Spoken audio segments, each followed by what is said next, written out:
Mahanadi சீரியலோட upcoming episode என்னன்னு பார்க்கலாம். இங்கே விஜய் யமுனாவோட கல்யாணத்துக்கு வாங்கிட்டு வந்த புது சேலை, ட்ரெஸ்ஸஸ், ஜுவல்ஸ்னு எல்லாத்தையுமே யமுனா கிட்ட கொடுத்து, நீ சீக்கிரமாக ரெடியாகு, இன்னைக்கு எப்படியாவது உனக்கும் அந்த நிவின்க்கும் கல்யாணம் பண்ணி வச்சே ஆவேன்னு சொல்ல, இதை நம்பின யமுனாவும் ரொம்ப சந்தோஷப்படுறாங்க.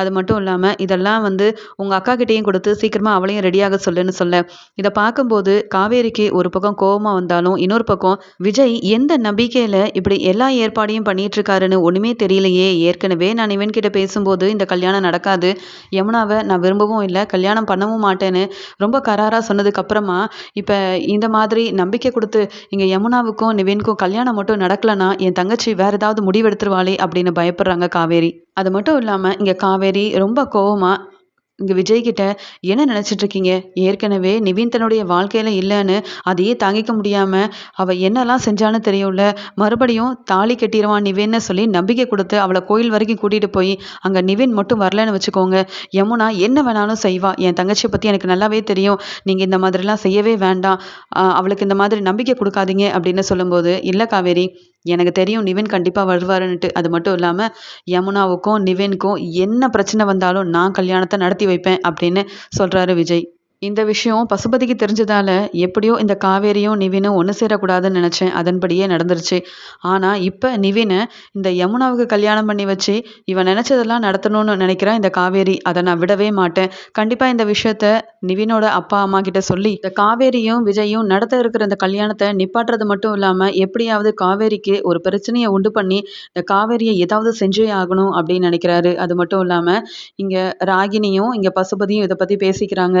எப்படியும் இந்த காவேரி நினைக்கிறது நடக்கவே கூடாதுப்பா, நீங்கள் இதை வச்சு ஒரு பெரிய பிரச்சனை பண்ணணும், யமுனா மட்டும் இந்த நிவினை கல்யாணம் பண்ணவே கூடாது, எனக்கு கிடைக்காத நிவின் யாரையும் கல்யாணம் பண்ணவே கூடாதுப்பா அப்படின்னு சொல்லும்போது, நீ கவலைப்படாதம்மா, நீ நினச்சபடியே தான் நான் செய்ய போகிறேன் அப்படின்னு சொல்லிட்டு இந்த விஷயத்த நிவினோட அப்பா அம்மா கிட்ட சொன்ன உடனே இங்கே நிவினோட அம்மாவும் அப்பாவும் ரொம்பவே அதிர்ச்சி அடைகிறாங்க. ஏற்கனவே இந்த காவேரியால் வந்த பிரச்சனை போதாதுன்னுட்டு இப்போ தான் என் பையன் கொஞ்சம் நிம்மதியாக இருக்கான், அவனுக்கு ஒரு நல்ல வாழ்க்கையை அமைச்சு கொடுக்கணும்னு நாங்கள் நினைக்கும் போது மறுபடியும் இந்த நிவினோட வாழ்க்கையில் இந்த காவேரி தன்னுடைய தங்கச்சியை வேற ஈடுபடுத்தணும்னு நினைக்கிறாளா, அது மட்டும் இல்லாமல் நிவின்க்கும் காவேரிக்கும் கல்யாணத்தை பண்ணி வச்சு எங்களை அவமானப்படுத்தணும்னு நினைக்கிறாளா, இந்த காவேரியை சும்மா விட போகிறதே இல்லை அப்படின்னு சொல்லிட்டு நிவினை பார்க்கறதுக்காக அவங்க அப்பாவும் அம்மாவும் ரொம்ப கோவமாக உடனே கிளம்பி வராங்க. இங்கே விஜய் நிவின்க்கு கால் பண்ணி, நிவின் நீ கண்டிப்பாக நான் சொன்ன மாதிரியே கோயிலுக்கு வரணும், இங்கே யமுனாவோட கழுத்தில் நீ தாலி கட்டியே ஆகணும்னு சொல்ல, அதுக்கு உடனே நிவினும் நான் எத்தனை முறை சொல்கிறது, நான் யமுனாவை விரும்பவே இல்லை, அப்படி இருக்கும்போது விரும்பாத வாழ்க்கையை நான் எப்படி ஏற்றுக்க முடியும், நீங்கள் சொன்னீங்கன்னுட்டு இப்போ யமுனா கழுத்தில் தாலி கட்டினாலும் நான் சந்தோஷமாக யமுனா கூட வாழ மாட்டேன், அதனால் எனக்கு இந்த கல்யாணத்தில் இஷ்டமும் இல்லை, நீங்கள் சொன்ன மாதிரி நான் கண்டிப்பாக இந்த கல்யாணத்துக்கு வரவும் மாட்டேன் அப்படின்னு சொல்கிறாரு நிவின்.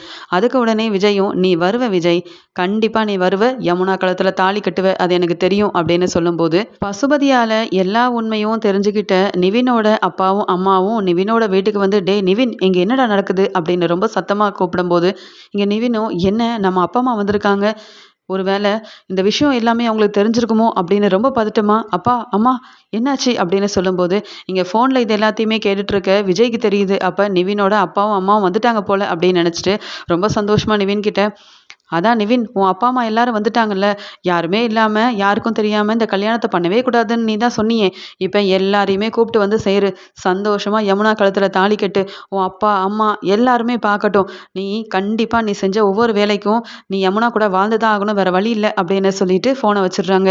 இங்கே விஜய்க்கு பதில் சொல்கிறதா இல்லை அப்பா அம்மா நிற்கிறாங்களே அவங்க கேட்குற கேள்விக்கு பதில் சொல்கிறதான்னு தெரியாமல் திருன்னு முழிச்சிட்டு இருக்காரு நிவின். இங்கே பசுபதியும் நிவினோட அம்மா கிட்டேயும் அப்பா கிட்டேயும் நான் தான் சொன்னேன்ல இப்படி தான் நடந்துட்டு இருக்குன்னுட்டு, ஏற்கனவே இந்த காவேரி நிவினை கல்யாணம் பண்ணிக்கணும், உங்க சொத்தெல்லாம் அடையணும்னு ஆசைப்பட்டா, அது கிடைக்கலன்னு உடனே விஜய் பெரிய பணக்காரன்னு தெரிஞ்சுக்கிட்டு உங்களை விட பெரிய பணக்காரனா இருக்கிற விஜயை கல்யாணம் பண்ணிக்கிட்டு அங்கே செட்டில் ஆயிட்டா, இப்போ மறுபடியும் தங்கச்சி மூலமா உங்க சொத்தை அடையிறதுக்காக அவ பெரிய திட்டம் போட்டுட்டு இருக்கா, இந்த கல்யாணம் நடக்கவே கூடாது அப்படின்னு சொல்லும்போது இங்க நிவினோட அம்மா ரொம்பவே கோவப்படுறாங்க. பாத்தியாடா, நீ என்னவோ அந்த காவேரி தான் முக்கியம்னுட்டு எங்களை எல்லாத்தையுமே எதிர்த்து நின்றுட்டு இருந்த, ஆனா அந்த காவேரி என்னெல்லாம் செஞ்சுட்டு இருக்கான்னுட்டு, ஆமா உண்மையாவே நீ அந்த யமுனாவை விரும்பினியா, நீ அவளை கல்யாணம் பண்ணிக்க ஆசைப்படுறியான்னு கேட்க இங்க பதில் பேசாம கண் கலங்கி அழுதுகிட்டே நிற்கிறாரு நிவின். பாத்தீங்களாங்க, நிவினுக்கு விருப்பம் இல்லை, ஆனா அந்த காவேரி தான் சொல்லி சொல்லி நிவினோட மனசை மாத்தி எப்படியாவது அவளுடைய தங்கச்சி யமுனாவை கல்யாணம் பண்ணி வைக்கணும்னு நினைக்கிறா போல, அதனாலதான் என் பையன் எதுவுமே பேசாம அமைதியா அழுதுகிட்டே நிற்கிறான், இப்படி நடக்க விடவே கூடாதுங்க அப்படின்னு சொல்லிட்டு, டேய் கிளம்புடா. முதல்ல அந்த காவேரிய பார்த்து நறுக்குன்னு 4 கேள்வி கேட்டுட்டு வரலாம். சும்மா அவள விடவே கூடாது. அவளால பிரச்சனைக்கு மேல பிரச்சனை வந்துகிட்டே இருக்குடா அப்படின்னு சொல்லிட்டு, இங்க நிவினையும் கூட்டிட்டு அங்க கோயிலுக்கு கிளம்பி போறாங்க. இங்க நிவின் எவ்வளவோ சொல்றாரு. நான் கோயிலுக்கும் வரல, எங்கேயும் வரல. எனக்கு இந்த கல்யாணத்துல இஷ்டமும் இல்ல. நீங்களும் எங்கேயும் வர வேண்டாம். இத ஒரு பெரிய பிரச்சனையாக்கவும் வேண்டாம் அப்படின்னு சொல்றாரு. ஆனா நிவினோட அம்மா இத விடுறதாவும் இல்ல. காவேரியை ஏதாவது செய்யணும், அவமானப்படுத்தணும் அப்படின்னு சொல்லிட்டு நிவின கூட்டிட்டு அங்க போறாங்க. இங்க காவேரி, யமுனா, விஜய்ன்னு எல்லாருமே நிவின் எப்படி வந்துருவாரு அப்படின்ற நம்பிக்கையில கோயில்ல ரொம்ப நேரமா காத்துட்டு இருக்காங்க. அது மட்டும் இல்லாம இங்க நிவின் வருவாரா மாட்டாரான்னு தெரியலையே அப்படின்னு காவேரி ரொம்பவே பதட்டமா இருக்காங்க. உடனே விஜயும், நீ அமைதியா இரு காவேரி, எத பத்தியுமே யோசிக்காத. கண்டிப்பா உன் தங்கச்சி கல்யாணம் நீ நினைச்ச மாதிரியும் இங்க யமுனா நினைச்ச மாதிரியும் நடக்க தான் போகுது. அந்த நிவின் யமுனா கூட பழகிட்டு நல்லா பேசிட்டு இப்ப வேண்டான்னு சொன்னா நான் சும்மா விட்டுருவேனா? நிவின் கண்டிப்பா இந்த கல்யாணத்துக்கு ஒத்துப்பான். அவன் யமுனா கழுத்துல தாலிய கட்டுவான் அப்படின்னு சொல்றாரு. ஆனா எந்த ஒரு நம்பிக்கையுமே இல்லாம நிக்கிறாங்க காவேரி. இன்னொரு பக்கம் யமுனா மெதுவா போயிட்டு விஜய் கிட்ட, மாமா கண்டிப்பா நிவின் வந்துருவாரா? இவ்ளோ நேரம் ஆகியும் அவர் வரவே இல்லைன்னா அப்ப எனக்கு நிவின் கூட கல்யாணம் நடக்காதா? நீங்க சொன்ன எதுவுமே நடக்காதா மாமா? அப்படின்னு யமுனாவும் விஜய் கிட்ட கேள்விக்கு மேல கேள்வி கேட்க, அதுக்கு விஜயும் பொறுமையா இரு. நீயும் உங்க அக்கா மாதிரியே இவ்ளோ பதட்டமா பயந்துகிட்டே இருந்தா எப்படி? நான் இருக்கேன்ல, கல்யாணத்த கண்டிப்பா நடத்தி வைப்பேன். யார் தடுத்தாலும் உன்னுடைய கல்யாணம் நிக்க போறதே இல்ல அப்படின்னு நம்பிக்கை குடுக்குறாரு விஜய். கொஞ்ச நேரம் கழிச்சு விஜய் அவங்களுடைய அம்மா, அப்பா, பசுபதின்னு எல்லாரோடையும் கோயிலுக்கு வந்து நிக்கிறாரு. இதை எதிர்பார்க்காத காவேரியா இருக்கட்டும், யமுனா, விஜய்ன்னு ஒரு பக்கம் சந்தோஷப்பட்டாலும், இன்னொரு பக்கம் இங்க நிவினோட அம்மா ரொம்பவே கோவமா அங்க வரத பார்த்து அதிர்ச்சி அடையறாங்க. நிவினோட அம்மா வந்த வேகத்துல காவேரிய நிக்க வச்சு கேள்விக்கு மேல கேள்வி கேட்குறாங்க. ஏண்டி காவேரி, முதல்ல என் பையன் கூட பேசி பழகுன. அப்புறம் எங்களை விட பெரிய பணக்காரனா இந்த விஜய் வந்து கிடைச்ச உடனே அவனை கல்யாணம் பண்ணிட்டு என் பையனை ஏமாத்திட்டு போயிட்டேன். அப்படி இருக்கும்போது மறுபடியும் என் பையனை அப்படியே விடாம திரும்ப திரும்ப எதுக்கு பெரிய பிரச்சனையை உண்டு பண்ணி உன்னுடைய தங்கச்சியை அவனுக்கு கல்யாணம் பண்ணி வைக்கணும்னு நினைக்கிற? ஏன் எல்லாருமே நல்லா வந்து வசதி வாய்ப்பான இடத்துல தான் உன் தங்கச்சியெல்லாம் கல்யாணம் பண்ணி வைக்கணும் தான் இப்படியெல்லாம் திட்டம் போட்டுட்டு இருக்கியா? என்னைக்கும் அது நடக்கவே நடக்காது. என் பையனுக்கும் உன் தங்கச்சிக்கும் கல்யாணம் நடக்க நான் விடவே மாட்டேன் அப்படின்னு சொல்லி ரொம்ப பெரிய பிரச்சனை பண்ணிட்டு இருக்காங்க நிவினோட அம்மா. இங்க நிவினும், எனக்கு இந்த கல்யாணத்துல சுத்தமா எனக்கு இஷ்டமே கிடையாது. நான் வெறும் ஃப்ரெண்டா தான் யமுனா கிட்ட பழகுனேன். அது மட்டும் இல்லாம எனக்கு யமுனாவை கல்யாணம் பண்ணிக்கிற எண்ணமே கிடையாது அப்படின்னு விஜய் முன்னாடியும் காவேரி முன்னாடியும் சொல்ல யமுனா கண் கலங்கி போய் நிக்கிறாங்க. இதை கேட்டுட்டு இருந்த விஜய் சிரிச்சுக்கிட்டே, என்ன சொன்னீங்க? உங்க பையனுக்கு இந்த கல்யாணத்துல இஷ்டம் இல்லையா? ஆனா யமுனா கூட எவ்வளோ நேரம் ஃபோன்ல பேசியிருக்காரு. ஆசை வார்த்தையெல்லாம் பேசி உன்னை கல்யாணம் பண்ணிப்பேன், நான் உன்னை மனசார விரும்புறேன்னு சொல்லி எல்லா இடத்துக்கும் கூட்டிட்டு போயிட்டு இப்ப யமுனாவை கல்யாணம் பண்ணிக்க மாட்டேன்னு உங்க பையன் சொன்னா இதெல்லாம் கேட்டுட்டு நாங்க சும்மா விட்டுருவோமா? ஏன் உங்க வீட்ல ஒரு பொண்ணு இருந்து யாராவது இப்படி ஏமாத்துனா சும்மா விட்டுருவீங்களா? இல்ல கல்யாணம் பண்ணி வைப்பீங்களா?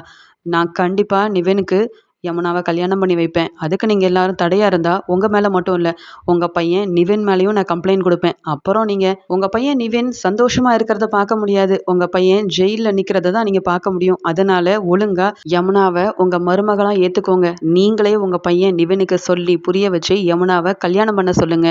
இந்தா இருக்கு தாலி. சீக்கிரமா நிவின் யோசனை பண்ணி இந்த தாலியை யமுனா கழுத்துல கட்டு. உனக்கும் யமுனாவுக்கும் கல்யாணம் நடக்கும்னு எல்லார்கிட்டயுமே நான் வாக்குறுதி கொடுத்துருக்கேன். அதனால நீ செஞ்ச ஒவ்வொரு வேலைக்கும் கண்டிப்பா உனக்கு யமுனா தான் மனைவியா வரணும்.